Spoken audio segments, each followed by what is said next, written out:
Hi, I'm Dr. Paul. I'm sitting with Dr. Garrett, Bode, chiropractic physician right here in Oldsmar. And the topic is, if you're in a car injury, what are some of the therapies and treatments that can help you with your injuries? And so, Dr. Bode, when you treat patients in car injuries, help me with the case. What exactly is your objective and what are you trying to do with them with their health? Well, anytime someone's in an auto accident, they come in, they're going to typically have injuries to multiple areas of the body. And that's one of the things that makes auto accidents a little more difficult. It's not just one area of the body. But typically when they come in, our goal is to get them as close, if not better, than they were before this accident even occurred. Right, okay. Now, when they first come in and they have a lot of pain, etc., what's your objective and what kind of therapies would you do to help them? The first stage of care is always take away the pain. You know, patients come in your door, they want out of pain yesterday, right? Not in a couple of weeks. Right. So our goal is to get them to that as quickly as possible. Any types of therapies like interferential therapy or ice therapy, cryotherapy, traction or massage, things like that to help them get through that first pain phase of care. And when you say these therapies, if you don't mind, can you give a little idea of what some of these therapies do? You mentioned a couple. Interferential therapy is one that's very good as blocking neurological pain. It's a good type of neurological block as opposed to maybe giving a cortisone shot. You call it a neurological block basically with interferential therapy. Okay. We can do some intersegmental traction, which begins to separate or open up the spaces and stretch out some of the muscles and ligaments of the spine. You know, the body's first reaction to trauma is to tighten up. So we want to try to start to loosen up, release that tension and tightness by, like I said, the intersegmental traction, or even another therapy, massage therapy. And in utilizing that massage, she's able to go in there and really get a good stretch in there, reduce muscle spasms, increase blood flow, and decrease the pain that the patient is having. So you talked about helping decreasing the pain with massage, with interferential current. What other therapies would you use to help decrease pain and inflammation? Some of the other things we may use are going to be something like electric muscle stimulation. What's that do? Electric muscle stimulation is a type of therapy that you'll put onto the muscles of the spine to alleviate and help to oxygenate the muscle. Anytime you force oxygen into a muscle, it speeds the healing, reduces the inflammatory phase, and gets the patient headed back towards a recovery phase. The other thing that we do with all of our patients is chiropractic adjustments. By realigning these misalignments or bones that have gotten shifted out of its proper position in reference to the bones above and below it, when that bone goes out of place, it's irritating your central nervous system. Your central nervous system controls every single solitary function in your body. Heart, lungs, liver, kidneys, muscles, ligaments, and tendons. If those things aren't functioning properly, your whole body isn't going to function properly. So our goal is to get that part functioning as quickly as possible, because guess what else that it controls?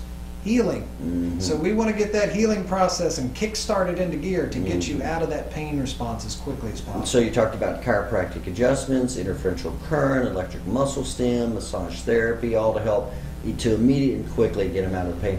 What's the difference maybe with those types of therapies and say somebody that wants to take ibuprofen or Motrin for their pain? Well, those Motrin and ibuprofen will help. It'll help to reduce pain. But the problem is it's just masking the pain. It's just suppressing the pain response instead of actually healing and helping the body to move forward in the process of healing. All it's doing is suppressing pain. Okay, now let's say the patient's starting to feel better. What's the next objective that you're trying to do with it?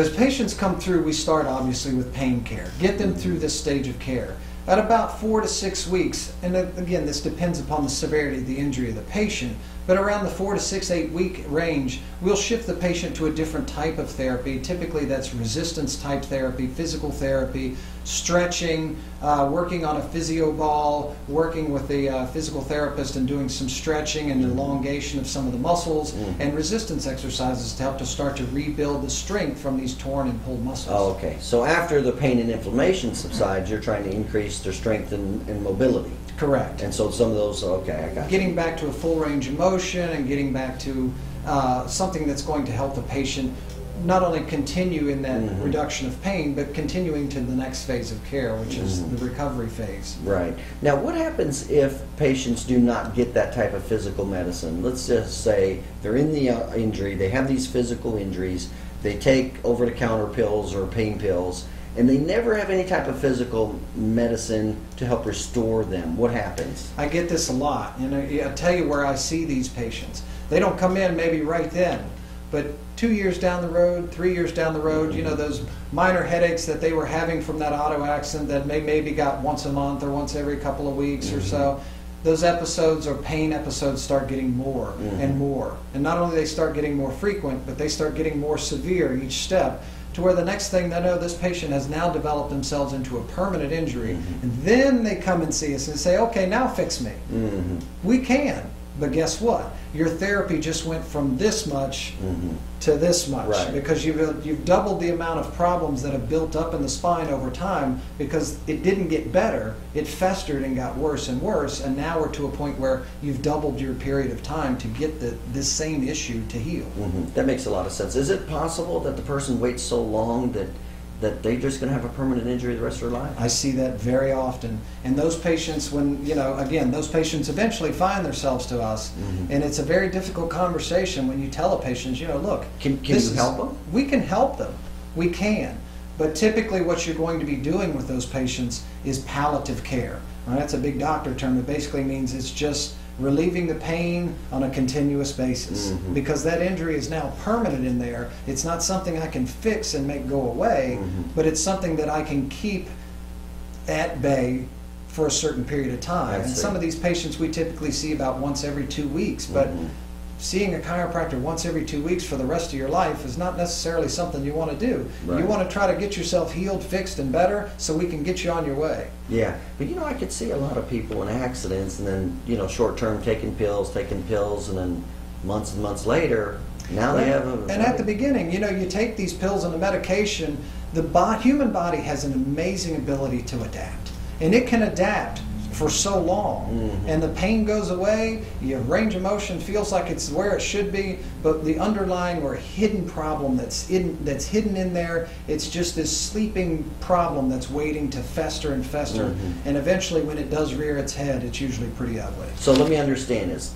Try to get the therapy, physical medicine as quickly as possible. If you can't, limit any medication you do take, because that can lead to possibly permanent problems down the road. Patients are taking pain medication. They're suppressing their body's ability to tell them what they should or should not be doing. Pain is what tells you, ouch. That's your body saying, ouch, you're making this problem worse, so please stop. And if you're taking pain medication, you can't hear your body talking to you, so you're making that problem worse and putting yourself right down that path. And they have a better chance of having 100% recovery the earlier they're seen. Absolutely. The quicker you get into our office, the better your chances are of being as close to or even better than that pre-accident status. And if you wait too long, sometimes you can have a permanent injury, but you can still help them, but never get them totally back to normal. Correct. All these are fair statements. Correct. Okay, good. All right.